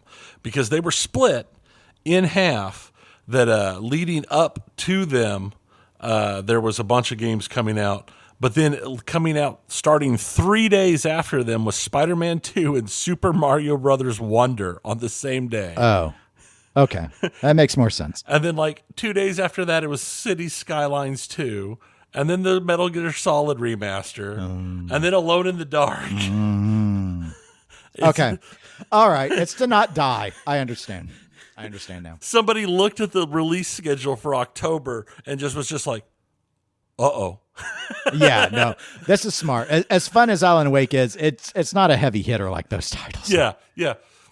Dumping Alan Wake 3 days before Super Mario Brothers is, considering I think them dropping Spider-Man 2 against a Super Mario game is asking for trouble. That's interesting. I bet they think Spider-Man's strong enough to hold up against I'm it. sure they think that, but I think they might be hurting themselves. They might make it out in the long run, but I think they could have a stronger launch if they weren't fighting Super Mario directly. So we'll see about that. We're quickly coming up on the Starfield release date, September 6th, because we're at the end of August. Somehow, I'll be 100% honest, this year has screamed by for me. I don't know, maybe not for you or the listeners, but for me, it feels like it should still be like May or June, and it's like the end of August. I just can't wrap my mind around it some days. But they have released the install size of the game. It's going to be 140 gig on PC. I mean, that is hefty. It's also going to be 100 gig for the standard edition on Xbox and 117 gig for the premium edition on Xbox. Yeah, we need less drivers. So that'll save us some space. I don't know. I'm super excited for this game, but much like Baldur's Gate 3, I don't know that I'm going to buy it immediately. I still haven't bought Baldur's Gate's reviews are great. Its reviews are and that's the problem. We got people on the Discord saying it's awesome. It's if Diablo 4 was Diablo 2. I bought Diablo 4 and I should Diablo 4 was great until they patched it. Well, that's true. It was a lot more fun before the patch. I don't know. I haven't gone to Baldur's Gate 3 yet, and part of the reason I haven't picked up Baldur's Gate 3 yet is because I know it's going to be a long form game for me, and with Starfield so close. Yeah, no, at this stage I don't blame you for hesitating, because Starfield is very much because you're such a sci-fi person. It's so much, I think, more in your alley, right? Your space lane, so to speak. A few episodes ago, I don't think it was last episode, I think it was a couple episodes before that, we talked about the Embracer Group. In May, had that whole verbal agreement for a $2 billion deal that just fell through all of a sudden. That was what led to them shuttering of several studios, doing a big round of layoffs, and just basically wreaking havoc across them, and deciding to lean into their owning of the Lord of the Rings franchises and stuff, because they had this sudden loss of capital that they had planned on having. It is coming out that it sounds like, allegedly, the group that had backed out on the deal was the Savvy Games Group, which is a Saudi government-funded group. They are part of the Saudi Investment Fund. So that's like a partially government-owned video game creation. Okay, I'm not really familiar with it. Not either. I don't really recognize any of it, but I know there's been several talks lately about in this last year about the Saudi Investment Group, and as they've been buying their way into the video gaming area. Specifically, they bought 5+% of Embracer in the last year. So that's kind of spreading out. But that's got a lot of background because of who is in charge of that gaming group. It was one of the Saudi princes that has a lot of bad news reports on them and such. So I thought it was interesting. It explains the $2 billion, doesn't explain why it backed off. And then they did it like we talked about last episode. Overwatch 2 appeared on Steam. And to the surprise of absolutely nobody, oh no, it has been review bombed. Oh, As of Overwatch this morning, 2. before I came over here, it was overwhelmingly negative. One of the lowest rated games ever, according to someone on the Discord. Yeah, it is. It's bad. The reports are that a huge portion of it is the Chinese fan base, but it is definitely, it's got like 159,000 reviews and it's overwhelmingly negative. Yeah. I heard an analysis. I read, I should say, an analysis. Can't remember the exact number. It was somewhere in the order of 60 to 66% were supposedly from China. Yeah. So, yeah. And I guess heard this morning had to do with what the carryover progress. They don't get to have the carryover progress because they couldn't have Overwatch 2, I guess, prior to Steam. Like, they lost it. Right. And their character progress isn't carrying over, and so they're taking it out on the game's reviews. So, Which okay, is understandable. I get it. I mean, I would be annoyed too if you worked on all that progress, especially if you'd worked on Overwatch 2 progress, and then all of a sudden you're starting over again. Because the way the game is, you can't play competitively, for example, if you're not an Overwatch 1 carryover, unless you put in a certain amount of, you have to get a certain number of wins in quick play. Right. Like, I don't remember, it's 50 or 75. I mean, it's a number, I mean, it's hours of work. Well, and I thought that it was interesting because Blizzard has come out and said that even with all the reviews, they're not worried about it, and that Overwatch 2 is in the best place it's ever been. Yeah, I don't know about that. I did buy the expansion. I debated it, and I thought, whatever, it's $15. I'm sure that's what Blizzard relied on. That's exactly what they relied on. To do the PvE content, which I've only played through. They don't have it all released yet, but what I've played through so far, the story, like having story elements again, was fun because normally you only kind of got like weird one-off stuff with like Junkenstein's where it's all like a joke, and this is actually telling the story of this Omnic nullsec invasion in. The stuff that's just kind of been backgroundy lore. The main stuff. thing is I just don't know about the replayability on a lot of it. I mean, you can go, like, they have some Easter eggs to find and stuff, but I just don't, I mostly play Overwatch and get the battle passes just to do the recurring whatever. Right. Get the new characters and stuff and that sort of thing. So I don't know yet if it's going to be worth continuing or not. I mean, whatever. It depends what all it comes with as more stuff comes out for it without having to pay more. So right. We'll I'm see. sure they'll find a reason to make you pay Oh more. no, they always try. They have a new skin for Diva that's $26. My gosh. Yeah. $26. And it's just a recoloring of one of her other skins. Oh no. Yeah. Oh, that's even worse. And in 2 games yesterday, I saw people with it. Love Diva. Man, I don't understand. I have thoughts, but We need to release EGP skins for people for Apparently. their Baldur's Gate characters, The Baldur's and then Gate we EGP can skins. sell those. So that's how we'll retire. We'll give them personas. having the ability to retire, what would that be like? I don't know.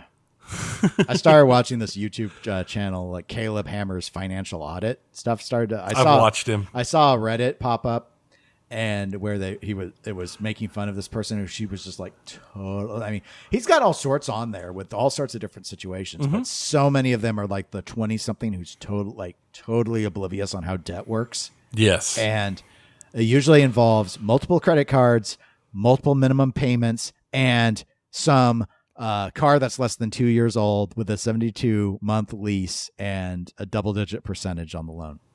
Yep. That's most of the time what seems to end up happening. And then he tells them basically they have to give up eating out for 2 years, and they're like, no. Yeah.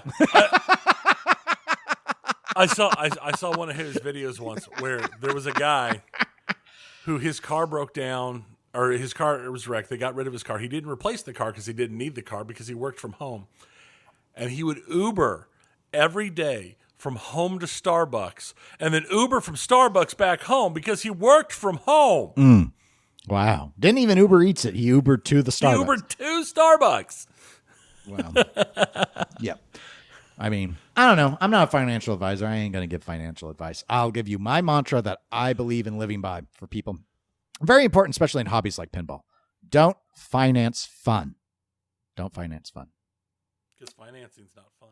No, exactly. So it's much better to get yourself in a place where you can purchase your fun and not have to stress about paying the bill afterwards, because that's going to live with you a lot longer than probably. I mean, in theory, like if you bought a pinball machine, it could live with you forever. But I always just personally get nervous when I see, because sometimes I post like on Pinsign stuff, and people are like, "Is there like a place where they will let me like pay them monthly payments to?" They're like, do you want to rent one? He's like, no, like pay to own. I'm like, so you want to pay interest on a toy? Yeah. I wouldn't. I mean, that's just my personal opinion. Anything else?